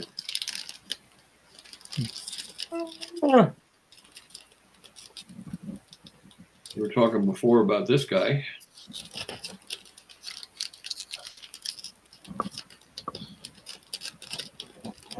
Oh my goodness, Jack Sheets. Yeah, Esquito. the Sheik with twin Fox 35s. You think those motors won't pull? On that airplane, they will pull. Were they 35s? Yep. Yep. I thought they were. Initially they they were were 25s. 35s. I thought they were 25s. No, initially they were 35s. He went to 25. Hmm. When I He was talked, building one of those. Rick Huff is building one of those. I've got one downstairs too, about half built. But when I talked to Jack, I talked to Jack at the Nats, and I told him I was thinking about putting 35s in. He says, no, 25s at most. I said, okay, what gives? He said that thing will pull you away with 235s. Yeah, imagine it would. That was common thinking back in the day, you know, to make the plane big to match the engines. You had to have 235 stunts on it. Yeah, yeah. Wasn't until I saw Paul Walker's B-17 fly with 4 OS-15s. Yeah. Wow. I thought there were 25s, and I went out to look at it, and I said, "There must be 20s." You got electric motors in it now. Howard Rush says, "No, they're 15s." You got to be kidding, Howard. He said, "No." I got there and looked at it. They had the cowl off one of them. He had one of the pressure regulators had gone bad, and they were changing the pressure regulator. So they had the cowl off, and he had laid something on top of the cowl so it didn't blow away because they weighed nothing. Oh, look at that. Let's see if I can get that TV larger. Now that's a picture. How about it? It is a picture. Jim Lee, George Aldrich. Lou Olgast and Randy Coverly. Yeah. Randy Coverly's with the Now blue that's shirt. George's real airplane too. Is Coverly still with us? Yeah. I Yeah. haven't heard think from him in a so. while. We used to talk a lot on the phone. I got to give him a call. Did you notice that was George's own airplane, had his number on it, and the lead outs came out the wrong wingtip? Oh, look at this. Good gracious. You know who That- those? You know Is who that those Chris are, right? McMillan on the right? No. Who's that? It's not Frank. On the left is Teddy Fancher, and kneeling is Mike Pratt. Mike Pratt. Oh, I knew it, but I Mikey. didn't think who it was. And that chief that Teddy had was the best flying chief I ever saw in my life. That thing flew as good as anything you'll see today. And a corner, flew in the wind. Those are great wind flying airplanes. Wow. I think What it's motor not was in it, missing you a remember? patch. Good stuff. What motor was in it? Do you remember? He had a Johnson 35 in it. Oh my word. Yeah, so it was fast. Yeah. One from that same era, same contest actually. What year was that? Oh my goodness. This was 90, There's McMillan on the right. 91. Maybe it was 91. Yeah, McMillan. Who's that in back? Oh, though? no, Frank McMillan's not in there. No, Chris. Chris. Oh, Chris McMillan. Yeah, Chris Chris McMillan. McMillan, yeah. Now, I want you to look at something. We're talking about fidelity to scale.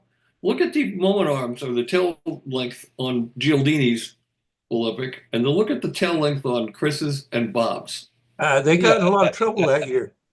You know what They we got called them? embarrassed. We called them the Olympic buttline specials. I remember those planes. They never showed up again. Even the wingtips are different. Yeah, they are. Oh man, Oh, gone. I we didn't. I busted never his noticed that. chops. I never noticed it. Um, That's cool.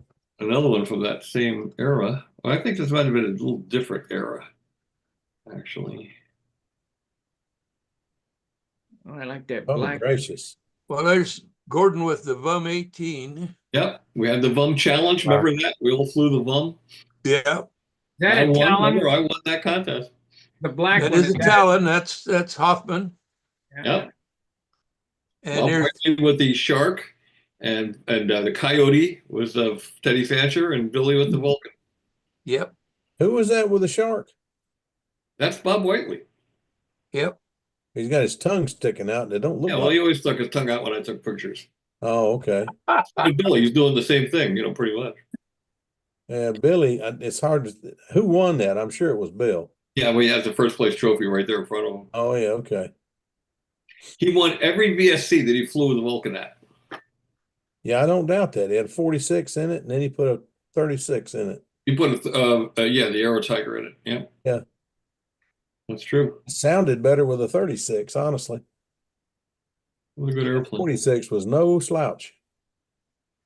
Let's see if we have any others from that same contest. I don't know. No. That Torino that I was talking about earlier, that had a Fox 35 in it. It was just underpowered. So Gordon gave me his, wasn't an Aero Tiger, it was a Thunder Tiger 36. And boy, did that make a difference. That's a strong little engine. It just don't have the manners the Air Tigers got. Don't have quite as much power either, but it ain't bad. Still runs pretty good. Yeah. Here's one from the 81 Nationals in Seguin. I judged that year. Wow. There's Win Paul. Yep. Les McDonald, Billy, Fancher. Ed Fancer, and I don't know who that is back row That's left. That's Kirk Mullinex. I can't see enough of him. It's on The his green and white. Yep, green and white. Kirk Mullinex. He's the only one I couldn't recognize. He looks different than the way I remembered him. Of course, I Well, saw him. I didn't meet him until years later. This guy gone now. All right, Yeah. Yeah. what was the placing in that contest? I don't know. Well, Billy won it. What And year that's was the one. it? That's the one. Bob Sparky. That's the one that had the Expo control system. Had the Expo crank and Expo horns in it. Uh-huh. And Teddy was second. Les was third. Wynn was fourth, and Kirk was fifth.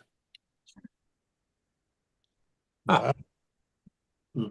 Wow. Yeah, some old pictures, boy. Pretty neat. Yeah, memory lane. Yeah, but Bob, you still got such a memory, man. Golly. Yeah, yeah, but I can't remember what I had for dinner.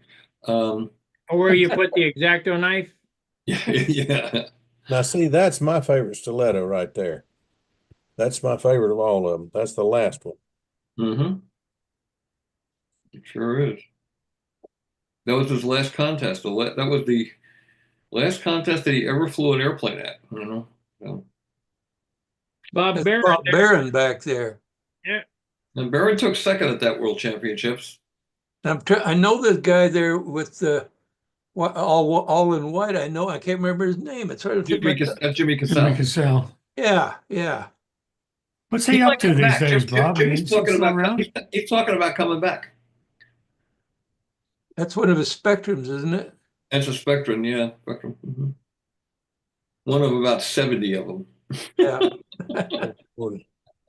Yeah, He built was always two of fun them. to watch fly. Watch him, not the airplane. Here's one from I love to watch kind Joe. of got going here. If you guys want me to stop, I'll just stop doing this. No, Oh, keep no. going. This was a contest in Johnsville Naval Air Station, just up the road from Willow Grove, in 1974. Look at the guy with all the hair with the Genesis. Yeah. Yeah, and look at that hippie. And how many of these people can you identify? 3. Who's standing right next to me with the blue and white airplane? Who was the best man at my wedding? No idea. That's Bill Simons. You're kidding. That's Billy Simons. I didn't think he was that tall. Oh, he was 6'5". Who is the Stuka? Who's holding the, or whatever that? That's Joe Atwell, and nobody knows whatever became of him. He just kind of got next to him to the right in the picture is Dave Reeves with the Talon, and to his left of that camouflage airplane is Andy Lee, Yeah, has to be. and then to the left of him is Doug Stout. I'm not sure who the guy is in the back with the blue airplane, but the rookie, that's my good friend of mine. He passed away. That's Billy Ivers. And right behind him, a lot of people remember Mother, Rennie Meechan. Yeah. That's Rennie Meechan. And the guy with the orange slash on the airplane in the center, that's Freddie Miles. Oh my goodness. Yeah, he was a great flyer. Who's the bow-legged guy in the middle in the back? That's Mark Sullivan. He won senior at the Nats that one year. And who's the blonde walking across the top of the circle? I don't know. Anyway, Boy, that is a trip down memory lane. it Sure. is. For me, it's a real trip down memory lane. And there's a picture from that same contest. That same airplane just all on the ground. See, these are the people when I was growing up that I remember reading about. That Lou Willard's designed that blue thing? The what? Is that one of Blue Willard's planes there, that blue plane in the back? One with the Genesis there? Oh, that's a Genesis? Yeah, I don't have my I glasses don't even on. know whose Genesis that was. It wasn't mine. Mine's the white one in the center. Ah, I okay. won that contest that day. I won 4 in a row, Eastern States Championships. That's Wow. Gene Schaefer's. That's not Gene Schaefer's stunt machine. That's Eddie Lysix. no, that's somebody else's stunt machine. That wasn't Gene's. Gene wasn't there that day. Probably why I won.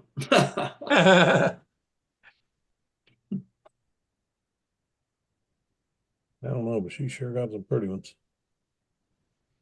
It's Yeah. funny. It's funny. For many years, all we ever read about in the magazines was New Jersey and East Coast, Northeast flying. Yeah. That's because they would. That's because they wouldn't interview any of us out here on the West Coast. Well, then all of a sudden, everything went West Coast. Yeah, sure did. We haven't been able to get it back yet either. Now That's because we finally got some RESPECT. well, we still got some good flyers both coasts. Yeah, we sure do. I Yes, showed it we last do. week, but in case anybody hadn't seen it, this was one of my best friends ever. Again, best man at my wedding, Billy Simons. Now that's the way I remember Billy looking. That's a Cobra. Yeah, Air Cobra. Eric over P-39. Yeah. Hey, Almost who made the Cougar? Is that a dumbest kit? The Cougar? Well, the Cougar was originally a Kenhai kit, Yeah. and then I think it was bought out. I think Midwest bought all those airplanes, but I think they only produced the Panther. Yeah, I have a But it Midwest. was originally a Kenhai or High Johnson design, the Cougar. It Yeah, could. when they bought it out, they changed it. I had a Yeah. Cougar as a kid, so it might be a Vico or Dumbest kit. I think, yeah, it might have been the dumbest kit. They might have had it. You're We right. always call it Dumas, but Well, you they call guys it call it dumbass. Okay. No, Dumas is what we always called it. Bob, didn't Bill have a shoestring stunter design, like a built-up version? The shoestring? Yeah, I got pictures of the shoestring here someplace. Hold on. Hold on. I gotta Best go. looking shoestring I've seen is Randy Powell's. I love Yeah, it. Oh, he built Randy does good work. Nice one, that's for sure. Beautiful. That one didn't last long. Randy's some One builder. that- He's one building that- another 105. Is One he? Yeah. What were we looking for now? We're looking for Shoestring. Shoestring. shoestring. Okay, yeah. This is at the 69 Nationals. I went as his mechanic because my airplane's finish screwed up before leaving for this thing. Let's see if I can get this thing to move down. I can't get this photo to move down. There we go. Hold on. There he is. I was at the 69 Nats in Willow Grove. Billy and I stayed with Red Reinhardt that whole week. We stayed at his house just up the road. And we played killer games of ping pong until about 4 a.m, and then we had to get up and have him fly. I don't know how y'all did that. Golly. I got a Hey. message from the peanut gallery. We'll get it in before Yeah. we turn it over to Gary. Said Roy Lane says, "Good evening, everyone. Like given. Sparky keeps asking if we're getting anything from his videos. I set up the bell crank today. First time I've ever bushed lead outs. Sparky would approve." Well, that's good. Yeah. Gary, I hate to ask, but did the pictures come back this time? Because I bet they didn't, because I didn't get the signal that said delivered. You're muted. I think Gary's asleep. No, Wait. Wake up, Gary. Unmute yourself. Having problems with it? you still didn't get it. No, I didn't get them yet. I'll get Vicky to try to send them tomorrow. I tried to send them. It didn't. Everything looked like it went, but it didn't. I never got it delivered under the picture, so I'll try it again tomorrow. It's just me holding the Stunt Wagon 60 in the front yard, but I'll try again tomorrow and send it. Try to send me an email, Phil. I might just try to send it to you and see if you can send it to Gary. I don't know what's going on. I can send stuff to my brother in Arkansas, but anywhere else has been a problem here lately. I don't know what's going on. I think my bandwidth is completely screwy. At midnight, this thing goes. I always get a signal in the middle of the screen, low bandwidth. It always happens at 12:01. Now you explain that one to me. They throttle you. The what? They throttle you. I just learned an interesting fact today about Oklahoma. What's Do that? you know why there's a top, on top of Texas, there's a little thing sticking out there on Oklahoma? Yeah. Do you know why it is that way? The way the definition that I heard for that, I cannot repeat or will not repeat. Go In ahead. 1836, the Missouri Purchase was gone and done, and slavery wasn't allowed above the 36th parallel. So that used to be Texas. Texas decided that they would eliminate that because they wanted slavery, I guess, in Texas, and so that became no man's land. That was a little strip, Oklahoma territory, and that little strip was sticking there. Nobody claimed it, and then Oklahoma claimed it, and it became Oklahoma. But that's why there's a panhandle up there. Yeah. Wasn't I that did- what's called a Cherokee strip? I don't know. I didn't know that my whole life. You know, they didn't teach that shit in school. No, we didn't. We never. What I Yeah, heard was a I bad was joke. sleeping that day or something. No, I didn't hear it either. They didn't teach me anything in school. I read model airplane magazines all the time I was there. I sanded behind the library. I'm not kidding. I used to put airplane parts in my locker and sand, and everybody else was smoking. I was sanding. Well, I used to go to the library a lot so I could read model airplane Yeah. magazine. Yeah. That's where I first ran into model airplane Yeah, magazine. me too. School library. I bought my first set of plans. I've still got them downstairs. It's a Demon Delta. I get 14 cents for it. Never have built it. One of these days I'm going to build it before I die. I think I'm going to go ahead and do it because with the way this year is going, I think I'll go ahead and build it. But that one and then the second one was a You Name It, and I finally have started on a You Name It. So Mark Weiss gave me a You Name It kit, a full, Yeah. complete You Name It kit. yeah, I heard about it. It's a beautiful one too. Yeah. Yeah. Said the And wood I'm was never great. going to build it. I mean, I can't build it. I mean, Larry, I grew up around Larry from the time I was 1 year, 0 years old. He and Red were around the house because Red worked for my dad. And wherever Red was, Larry was there, so. Yeah. Well, if you sell it, I want it. No, I can never sell it. It was a gift from Mark. So That's a good reason. I'm not going to go anywhere. I agree with that. I got one from a fellow at VSC, and I would say his name, but I'm having a senior moment here. But anyway, I'll tell you later. But he told me 2 years ago that if I wanted, he'd sell it to me for this price, and he just blurted out a price. It was way too cheap, way too cheap. Mhm.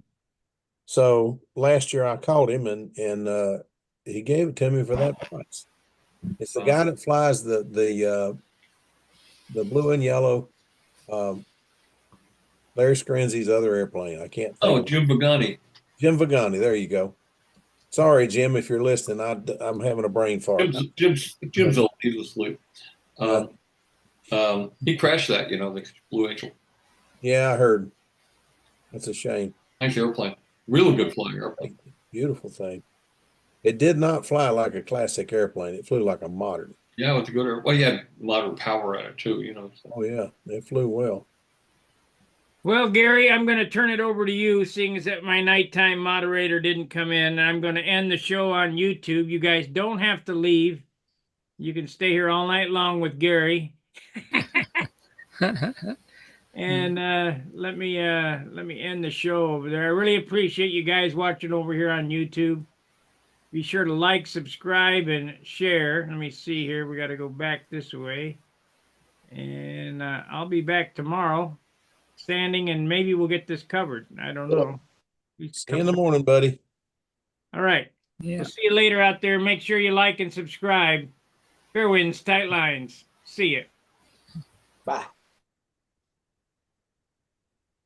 Okay, we are off. Now we can get down, Yeah, I got weirded out on the You Name It, Bob. I had the